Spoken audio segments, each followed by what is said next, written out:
Assalamualaikum warahmatullahi wabarakatuh. Sahabat-sahabat semua, semakin ramai perihal kasus pembunuhan Vina dan Eki, di mana baru-baru ini salah satu saksi yang dianggap sebagai saksi kunci terjadinya pembunuhan Vina dan Eki pada tahun 2016 yang lalu, yaitu saksi Dede baru-baru ini memberikan pengakuan mengejutkan perihal keterangannya di BAP pada tahun 2016 yang lalu.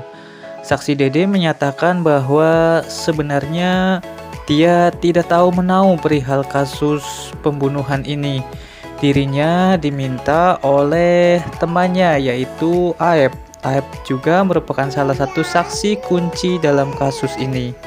Dia diminta oleh Aep untuk menemaninya memberikan kesaksian perihal terjadinya pembunuhan pada tahun 2016 yang lalu, di mana sebenarnya Dede ini tidak tahu menahu perihal kasus tersebut.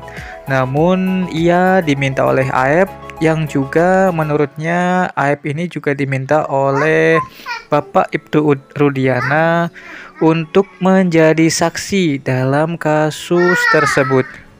Dilansir dari podcast Bapak Deddy Mulyadi, Dede menceritakan kronologi dirinya diminta oleh Aep untuk menjadi saksi kasus pembunuhan Vina dan Eki pada tahun 2016 yang lalu. Awal mulanya Dede ini dihubungi oleh Aep untuk menemaninya ke Polres Cirebon. Nah, pada saat di Polres Cirebon ini barulah Aep memberitahu Dede bahwa mereka akan menjadi saksi kasus pembunuhan terhadap dua orang muda-mudi, yaitu Vina dan Eki. Meskipun pada saat itu Dede mengatakan bahwa dia tidak tahu menahu perihal kasus ini, namun akhirnya Dede pun tetap menjadi saksi dan keterangannya ini di BAP. Saksi Dede ini bersama Aep memberikan kesaksian perihal detail kronologis terjadinya kasus pembunuhan itu. Padahal menurut Dede tidak tahu menahu perihal kasus ini. Nah, menurut keterangan Dede juga, semua kesaksiannya ini telah terskenario atau semuanya telah diatur oleh Bapak Ibtu Rudiana, di mana Aep dan Dede ini menurutnya disetting untuk menjadi saksi dalam kasus tersebut. Padahal sekali lagi menurut Dede dia tidak tahu menahu perihal kasus tersebut. Nah, hal ini juga mengingatkan kita terkait dengan saksi Liga Akbar yang juga mencabut pernyataannya di BAP. Saksi Liga Akbar menyatakan bahwa dirinya juga tidak tahu menahu perihal kasus ini. Bahkan menurut Liga, dirinya pun sama diminta oleh Bapak Ibtu Rudiana untuk bersaksi terhadap kejadian yang sebenarnya dia tidak ketahui. Terkait benar atau tidaknya kesaksian dari Dede dan juga pengakuan Liga Akbar, hal ini tentunya menjadi sesuatu yang positif untuk terpidana kasus pembunuhan Vina dan Eki, di mana salah satu terpidana yakni Saka Tatal ini akan menjalani sidang peninjauan kembali yang akan dilaksanakan pada tanggal 24 Juli ini. Dan pengakuan dari Dede ini menjadi salah satu bukti yang cukup menguatkan perihal kasus yang sebenarnya terjadi pada tahun 2016 yang lalu. Dua saksi kunci telah menyatakan mencabut keterangan di BAP. Nah, yang ditunggu-tunggu publik sekarang adalah saksi utama, yakni saksi Aep yang keberadaannya masih menjadi misteri. Apakah nantinya saksi Aep ini juga akan memberikan keterangan yang sama seperti saksi Dede, ataukah saksi Aep ini akan tetap menghindari dari media ataupun menghindar, seolah-olah menghilang untuk menghindari kasus ini. Dalam diskusi yang dihadirkan oleh TV One, di mana menghadirkan dua orang, salah satu dari kuasa hukum Ibtu Rudiana dan kuasa hukum Dede, serta satu ahli hukum, menyatakan bahwa kasus ini cukup aneh, di mana pada saat persidangan saksi ini justru tidak hadir. Dede pun mengakui bahwa dirinya memang tidak hadir di dalam persidangan dan hanya memberikan keterangan melalui BAP.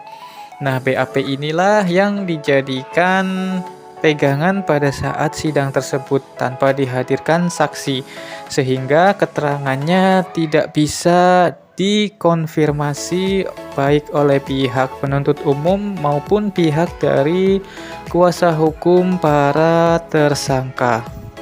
Pihak dari kuasa hukum Dede ini menyatakan bahwa sebelumnya Dede ini berkoordinasi dengan Bapak Ibtu Rudiana perihal sidang yang dilakukan pada tahun 2017 yang lalu, di mana Dede ini meminta konfirmasi kepada Bapak Ibtu Rudiana terkait panggilan sidang yang dilakukan untuk memanggil Dede. Namun menurut kuasa hukum dari Dede ini, Bapak Ibtu Rudiana mengatakan bahwa Dede tidak perlu hadir dalam sidang tersebut, sehingga Dede pun tidak menghadiri sidang itu. Namun pernyataan-pernyataan tersebut dibantah oleh tim kuasa hukum Bapak Ibtu Rudiana. Beliau menyatakan bahwa Bapak Ibtu Rudiana sama sekali tidak melakukan atau tidak memerintahkan men-setting dan segala macam atas kasus tersebut. Bapak Ibtu Rudiana hanya melakukan pelaporan terhadap kasus kematian anaknya yang dia anggap janggal. Sebagaimana kita ketahui bahwa awal mula kasus ini adalah para korban ini dianggap sebagai korban kecelakaan tunggal. Namun menurut kuasa hukum dari Bapak Ibtu Rudiana ini, insting dari Bapak Ibtu Rudiana yang merupakan anggota kepolisian ini menyatakan bahwa anaknya ini dilihat dari luka-lukanya dan juga dilihat dari kendaraannya tidak seperti korban kecelakaan tunggal pada umumnya, sehingga Bapak Ibtu Rudiana ini berpendapat bahwa anaknya ini adalah sebagai korban pembunuhan. Dan insting seorang ayah ini menyatakan bahwa dirinya mencari keadilan terhadap kematian dari anaknya, sehingga Bapak Ibtu Rudiana ini melaporkan kasus tersebut. Menurut kuasa hukum dari Bapak Ibtu Rudiana, hanya sebatas itu saja peran Bapak Ibtu Rudiana terhadap kasus ini. Tidak lebih dari itu, tidak lebih dari seorang ayah yang anaknya meninggal dunia secara tidak wajar dan ingin mencari keadilan terhadap kematian dari anaknya.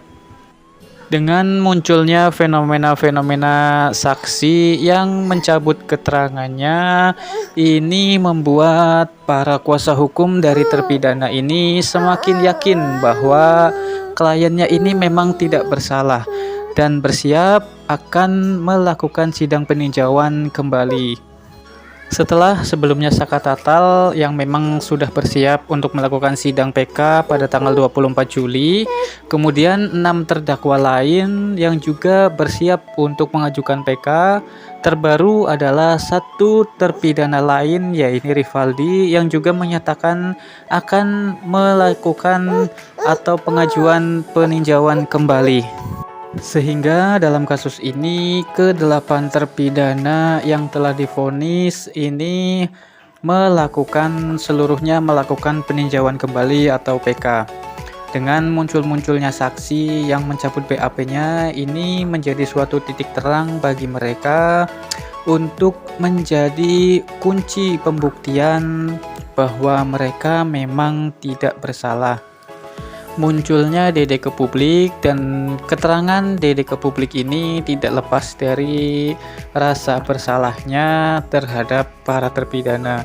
Ia menyatakan bahwa dia merasa bersalah karena dia sesungguhnya tidak tahu menahu perihal kasus tersebut. namun dirinya justru dijadikan saksi pada peristiwa yang sesungguhnya dia tidak ketahui. Nah, Dede sendiri ini telah meminta perlindungan kepada LPSK karena dirinya merasa tidak tenang dan merasa terancam setelah menceritakan kejadian yang sebenarnya. Nah, patut kita tunggu update-update terbaru perihal kasus ini. Semoga kasus ini semakin terang benderang dan semoga yang benar adalah benar, yang salah memang salah.